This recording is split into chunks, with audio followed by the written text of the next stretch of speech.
Petit tour d'horizon de la mémoire. Premièrement, qu'est-ce qu'un souvenir? Un souvenir est une configuration de neurones stockés dans le cerveau. Par exemple, si vous avez mémorisé un prélude de Bach, eh bien dans votre cerveau, il y a une configuration particulière de neurones reliés entre eux qui concrétise ce souvenir. Je dirais même que cette configuration de neurones est le souvenir. Donc la mémoire n'est pas tant quelque chose de volatile, c'est quelque chose de concret, de physique, stocké dans différentes aires du cerveau.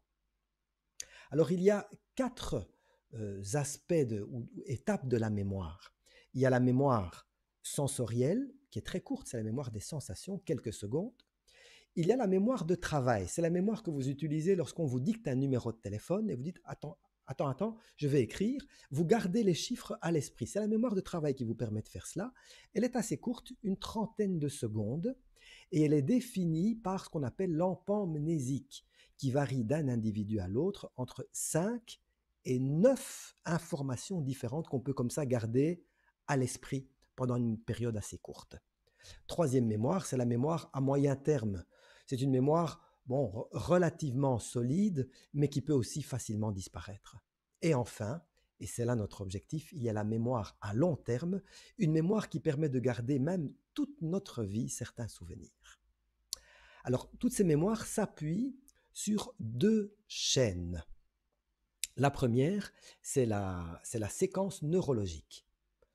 Cela veut dire c'est la sensation, la transmission de l'influx nerveux, son stockage, sa consolidation et son intégration, c'est-à-dire le fait de la relier à d'autres souvenirs déjà stockés.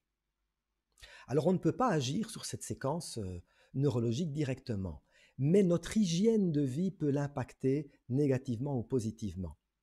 Par exemple, une partie de la consolidation et de l'intégration se réalise sous l'action de l'hippocampe pendant la nuit. L'hippocampe va rallumer la configuration de neurones. Or, si nous avons de mauvaises habitudes de sommeil, eh bien, cela va impacter cette étape de la mémorisation.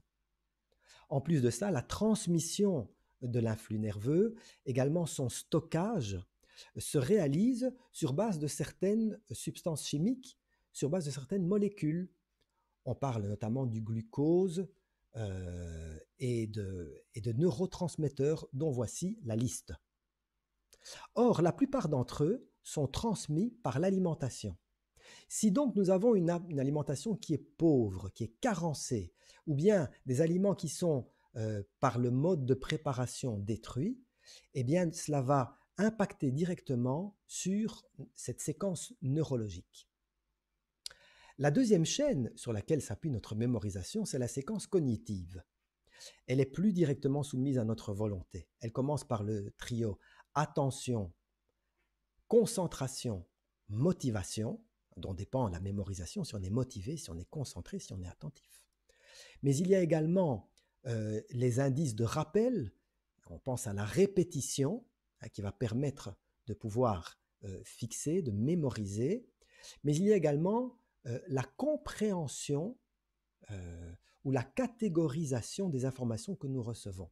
Le fait de les comprendre va permettre de mieux les fixer.